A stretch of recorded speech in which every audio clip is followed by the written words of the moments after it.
علامہ اقبال نے اپنی خوبصورت انداز میں لکھا ہے، کہتے ہیں سلطان مراد ہندوستان کا بادشاہ تھا۔ اقبال نے لکھا ہے، اقبال کہتے ہیں اس نے ایک مستری کو بلایا مسجد بنانے کے لیے، کہا اس طرح کی بنانا میرا دل خوش ہو جائے۔ معمار نے مستری نے مسجد بنائی، بادشاہ سلامت کو پسند نہ آئی تو بادشاہ سلامت نے اس مستری کا ہاتھ غصے سے کاٹ ڈالا، پوچھ کوئی نہیں نہ سکتا۔ وہ سیدھا قاضی کی عدالت میں کٹا ہوا ہاتھ لے کے گیا اور قاضی کے دروازے پہ جا کے کہنے لگا میں پوچھ سکتا ہوں آپ کس کا کلمہ پڑھتے ہیں؟ پوچھ سکتا ہوں؟ تو قاضی کہتے ہیں میری کرسی بھی کانپنے لگی اور جس کمرے میں بیٹھا تھا وہ کمرہ بھی کانپنے لگا۔ میں نے کہا سوالی تو بات کا، کہانی پہلے بتاؤ کلمہ کس کا پڑھتے ہو؟ تو قاضی کہتا ہے میری آنکھیں برس پڑی۔ میں نے کہا میں اس کے کلمہ پڑھتا ہوں جو دنیا میں بھی میرا وارث ہے، قیامت میں بھی وہی میرا والی بنے گا، جو دنیا اور آخرت میں میرا والی ہے، میں مصطفیٰ کا کلمہ پڑھتا ہوں۔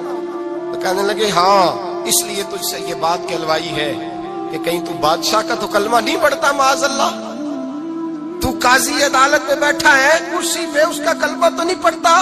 کہا نہیں میں مصطفیٰ کا۔ پھر دیکھ میرا ہاتھ کٹ گیا ہے، اب تو بتا کہ تو بادشاہ سمجھ کے معاف کرے گا یا رسول اللہ کا دین سمجھ کے نافذ کرے گا؟ ڈاکٹر اقبال کہتے ہیں وہ قاضی نے حکم جاری کیا کہ فوراً بادشاہ کو بلایا جائے۔ ہندوستان کا فرما روا پیغام گیا تو کامتا ہوا آیا، قاضی نے سامنے کھڑا کیا، ایک طرف بادشاہ اور ایک طرف وہ معمولی معمار مستری کام کرنے والا۔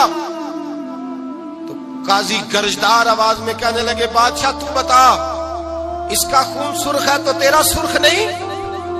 اس کے بازو پہ گوشت ہے تو تیرے بازو پہ نہیں؟ اسے درد ہوتا ہے تو تجھے نہیں ہوتا؟ یہ تو نے کیا حرکت کی؟ بادشاہ کی گردن جھک گئی۔ قاضی کہنے لگے پکڑو اس کو باہر لے جاؤ اور اس کا بازو کاٹ دو، اس کا بازو کاٹ دو۔ ڈاکٹر اقبال کہتے ہیں جہاں کانپ رہا تھا سارا کچھ وہاں خوشی کے شادیانے بجنے لگے۔ قاضی کہنے لگا اس کا بازو کاٹو اور اس کو بتاؤ امیر غریب کا فرق اتنی دیر ہوتا ہے جتنی دیر بندہ مسلمان نہیں ہوتا، اور جب کوئی رسول اللہ کا غلام ہو جاتا ہے پھر سارے برابر ہو جایا کرتے ہیں۔ بندہ و صاحب و محتاج و غنی ایک ہوئے، تیری سرکار میں پہنچے تو سبھی ایک ہوئے، تیری سرکار میں پہنچے تو سبھی ایک ہوئے۔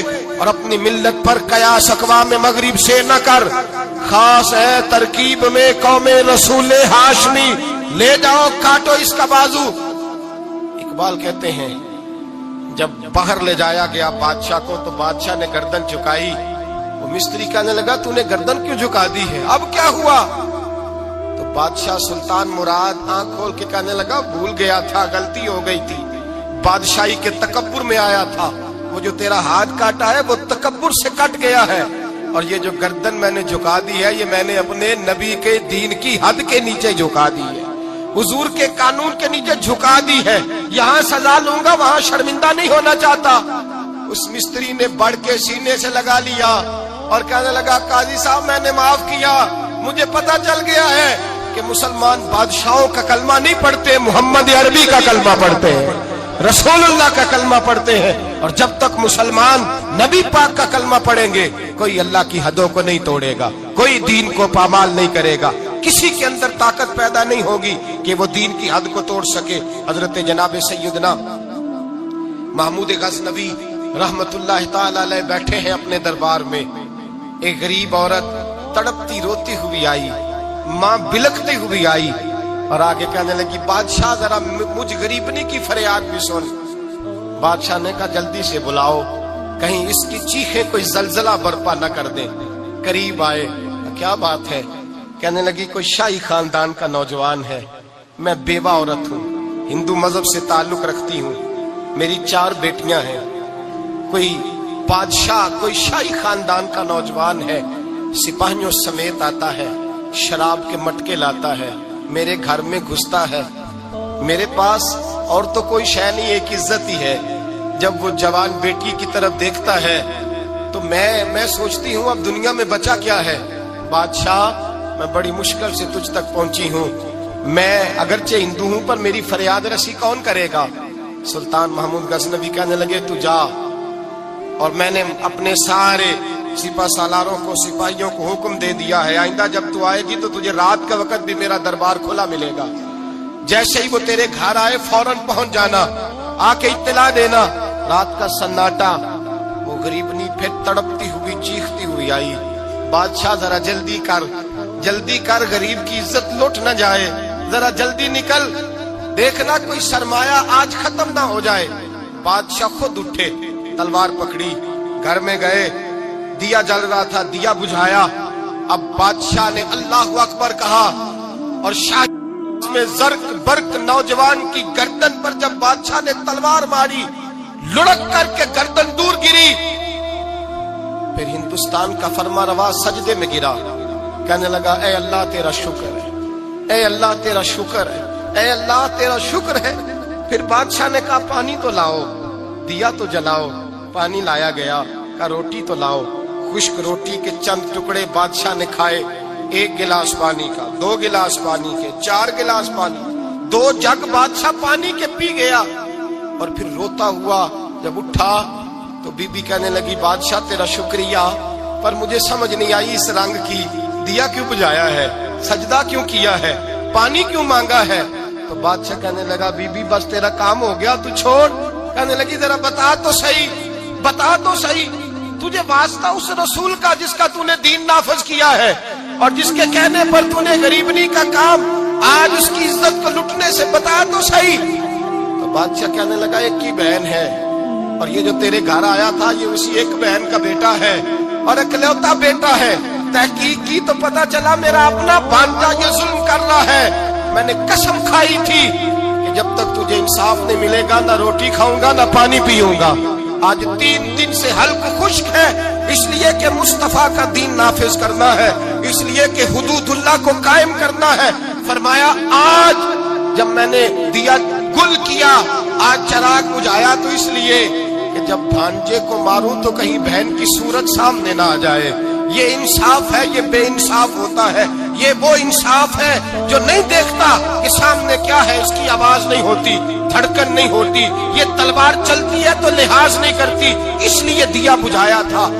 اور سجدہ شکر اس لیے ادا کیا ہے کہ اے اللہ تیرا شکر ہے، میں نے تیرے رسول کا دین نافذ کر دیا ہے۔ یہ بات کہہ کر کے سلطان محمود غزنوی کہنے لگے پانی پیا ہے اس لیے کہ اس دن کا پیاسا ہوں جس دن تو فریاد لے کے آئی، خشک روٹی اس لیے کھائی ہے اس دن کا بھوکا ہوں جس دن تو پھر روتے ہوئے۔ محمود غزنوی نے پیر باہر رکھا، 4 بیٹیاں جوان، ایک اماں دوڑی ہوئی آئی اور قدموں میں بیٹھی، کہنے لگی محمود میں نے نہیں دیکھا ابو بکر، میں نے کوئی ابو بکر کو تو دیکھا نہیں، عمر عثمان و علی کو تو میں نے نہیں دیکھا، فاطمہ زہرا کے باپ کی کیفیت کیسی تھی، پر تیرے رنگ میں تیرے انداز میں مجھے جلوے ضرور نظر آئے ہیں۔ اب میری بیٹیاں عام بیٹیاں نہیں رہے گی، یہ فاطمہ کی کنیزیں بنے گی۔ اب میں حضرت عائشہ کا پانی بھروں گی، تو نے حضور کا دین نافذ کیا ہے، اب میرا دل بدل گیا ہے، تو کلمہ پڑھا، ہم 5 ماں بیٹیاں مسلمان ہونا چاہتی ہیں۔ میرے بھائی جب رسول اللہ کا دین نافذ ہوتا ہے پھر غریب کی مدد ہوتی ہے۔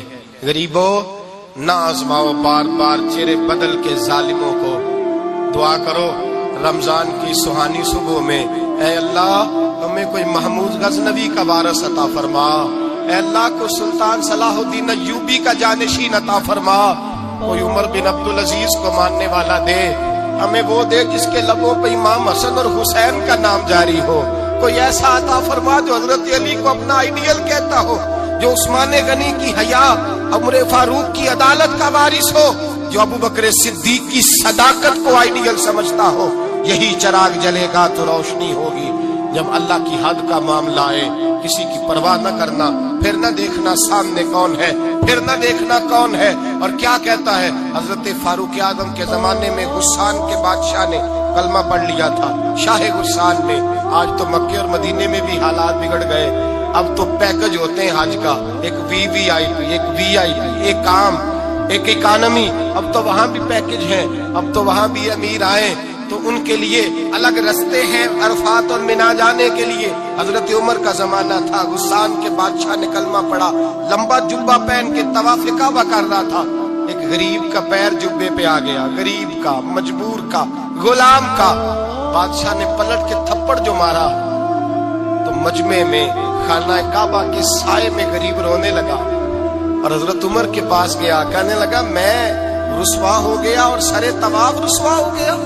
اے عمر، اللہ کے گھر آ کے بھی میری رسوائی ہوئی. حضرت عمر نے غسان کے بادشاہ کو بلا کے کہا کہ اسے بدلہ دے، اسے راضی کر یا بدلہ دے. کہنے لگا عمر اب میں اسے بدلہ دوں؟ آپ نے فرمایا یہ میرے نبی پاک کا دین ہے، یہ حضور کا دین ہے، یہ نافذ ہوگا. یہ امیر غریب کے لیے علیحدہ علیحدہ نہیں، اسے بدلہ دے، یہ تجھے تھپڑ مارے گا، تجھے کھانا پڑے گا. اس نے کہا اگر میں ایسا نہ کروں تو آپ فرمانے لگے پھر میں عمر ہوں، پھر میں عمر ہوں، پھر میں تجھ سے کرواؤں گا، تجھے کرنا پڑے گا، تجھے یہ کرنا پڑے گا، میں کرواؤں گا. حضرت سیدنا عمر فاروق نے کہا ایک رات کا وقت ہے تیرے پاس، یا اسے راضی کر لے یا سویرے اسی طرح طواف ہوگا، اسی طرح مجمع ہوگا اور طواف کی اس جگہ جہاں تو نے تھپڑ مارا تھا یہ تجھے تھپڑ مارے گا اور سارا زمانہ دیکھے گا کہ رسول اللہ کا دین کیسے نافذ ہوتا ہے. تجھے تھپڑ کھانا پڑے گا، مار کھانی پڑے گی. اللہ اکبر. جب سیدنا فاروق اعظم نے اسے یہ کہا، ایک رات سوچنے کا وقت لیا، اس نے راتوں رات سامان اٹھا کر کے واپس بھاگ گیا، عیسائی ہو گیا. ایک آدمی نے کہا عمر اتنا بڑا بادشاہ تھا، اس کے پیچھے کتنے لوگ مسلمان ہوتے، مال خزانہ میں کتنا نفع آتا، یہ ہوتا وہ ہوتا. حضرت عمر کہنے لگے چپ کر جاؤ، نہ مال چاہیے، نہ زیادہ تعداد چاہیے، نہ بادشاہ چاہیے، ہمیں تو اپنے مصطفیٰ کا دین چاہیے، ہمیں تو رسول اللہ کا دین چاہیے، اس سے زیادہ ہمیں کسی چیز کی حاجت نہیں.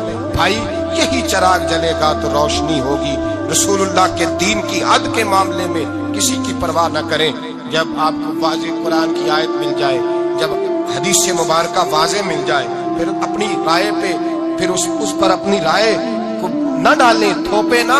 پھر یہ نہ دیکھیں میں نے گھر بچانا ہے، میں نے فلاں چیز بچانی ہے. بس اللہ تبارک و تعالیٰ کی حد کا جہاں معاملہ ہے، میں نے شروع میں کہا تھا ہر رشتہ توڑ دو، ہر تعلق توڑ دو، اپنا بھی ٹوٹتا ہے تو توڑ دو، لیکن دیکھنا کہیں رب رسول کی حد نہ ٹوٹنے پائے.